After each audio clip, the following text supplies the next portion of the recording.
Normally, I'm pretty good at juggling, but recently, I've been letting some balls drop and getting a little distracted, so I haven't been on YouTube in a little bit. I'm sorry. But going with the flow and making adjustments on the calendar is what Project Endure is all about. I've wanted to do this video for a while. This is going to be our Dunes Down to Run 50K race report and analysis. Now, it's almost 2 months past the race at this point, but that doesn't matter. It's never a bad time to go into a race analysis and see what we learned, as well as, of course, break down the race course itself for athletes who are looking to do it next year. The first thing I have to say is that Down to Run ran such an incredible event, from the live music, to the volunteers, to the organizers, to how well the course itself was marked. Everything was absolutely perfect, including and especially the medical staff who oversaw me after my grueling sprint finish and made sure I was able to get back in life in time to hop on the podium and take my champagne shower. All right, guys, so let's waste no time. Let's hop onto the training peaks and get into the metrics. Alrighty, guys, as we said, it was just under 2 months ago. It was April 27th that we did the Dunes 50K. It took us 5 hours, 46 minutes, and 53 seconds, 31 miles even, and 233 on the training stress score, one of my highest workouts ever. Let's go ahead and start here on the right-hand side. We're going to look at a couple of things here real quick. First thing we look at is the normalized graded pace. So that is your average pace accounting for elevation. So when we look at our actual pace, a little bit lower here on the chart at 11:12, so that was our actual minutes per mile. This is what it would have been on a flat course, 11:01. So the elevation, which of course was about 1,200 feet, as you can see here, affected us by about 11 seconds per minute per mile.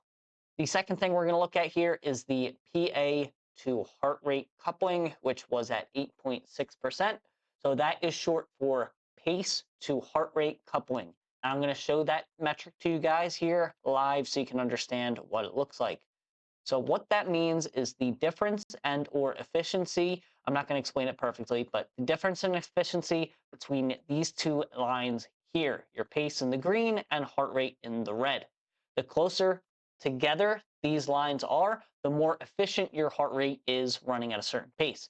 The further apart they are, the less efficient you are running at that pace, and the higher that percentage is going to be. We want that percentage to be roughly 5 to 10% is a good measure. So the fact that we are at 8%, 8.6% rather, on soft sand, pretty solid. Very happy with that, as well as the average heart rate being 142. I did want to keep that a little bit lower, ideally, throughout the race, but given the factors and how the race played out, pretty happy with that as well. The last thing we're going to look at here before diving into the deep analysis of how the race actually went and how it played out is the pace overall. Again, was 11:12, and then, of course, 3:19 minutes per mile. Not something you'll often see for a 50K ultra, but when it comes down to a sprint finish, got to pick up the legs, baby. All right, so let's look into the chart here, and I'm going to go through the race kind of 10K by 10K, going back on the experiences in the race and then measuring them up to my metrics as well. As I mentioned in some of the other videos, the first 6 miles of the race, the first 10K or so, were mostly on hard-packed dirt or more of a trail surface. So we were able to kick up the pace at the start a little bit. We were running 19 minutes per mile at about 2.5% efficiency there. So we had a really good start. At this point, we were about 9th or 10th place. The 2 guys that ended up getting first and second took off, and we didn't see them for the rest of the race. And at this point, there were about a group of 8 or 9 of us together, kind of in a pack, just waiting to thin out at this point. That was the first 10K, and then let's go ahead and extrapolate that out to roughly the first 10.2 miles. Let's see if we can hit that there. Perfect, 11.2. So that was just after the first aid station where I was in 8th place overall. But actually coming out of the aid station, I was able to pass 2 people who took a little bit longer time at the aid station and left at the same time as my good buddy Lindsay. So I was able to run with Lindsay for a little bit, able to share some miles and smiles along the way, and then I was eventually able to put some distance between us. Then at the second aid station, right around mile 18, or a little past here, 20.7, that is where we were in 4th place going into the aid station, and thought that third place had about a 3-minute lead on me, but it turns out he actually only had about a minute or 90 seconds, or quite possibly even less, depends how fast he was moving after that aid station. But I did catch him just a couple minutes after the aid station.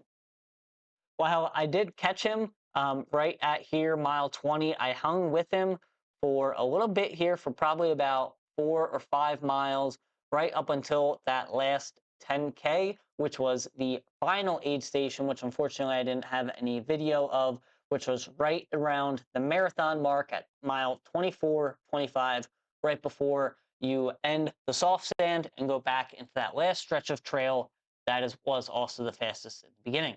This, in my opinion, was both where the race started and started to get interesting. I had a little bit of a devious strategy here in this little stretch where I was trying to keep third place in my vision, but I didn't want to go ahead and pass him at that time because I didn't want the mental load of myself having somebody behind me.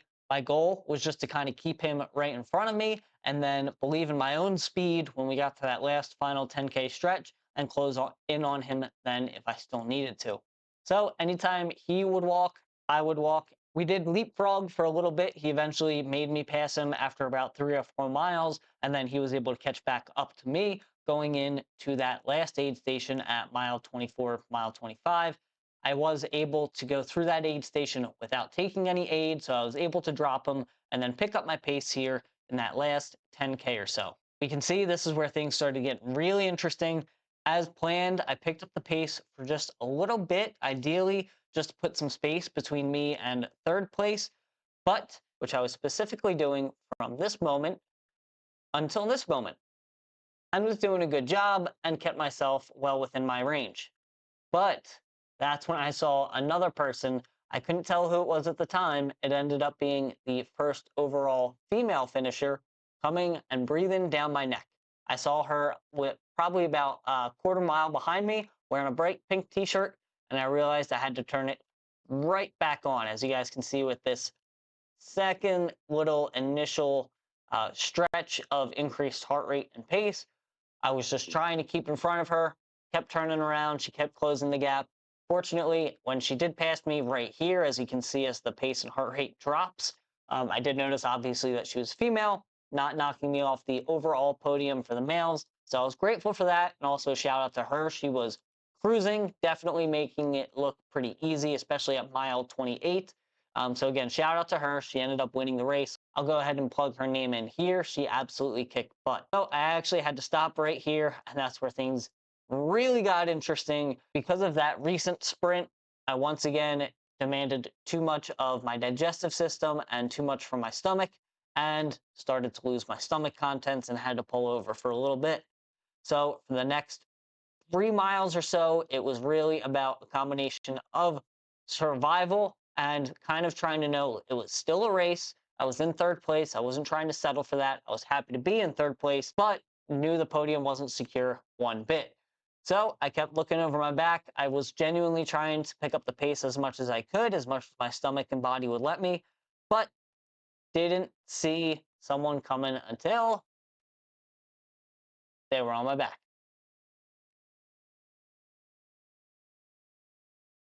Fortunately, I was able to muster up the strength, and honestly, the neurological aspect was much harder, trying to will my muscles to work and avoid the cramps. I was taking like one step on my outside foot, then the next step on my inside foot, then like the next step, like squeezing my glute, the next step, like squeezing my quad. Like everything was cramping in non-successive order.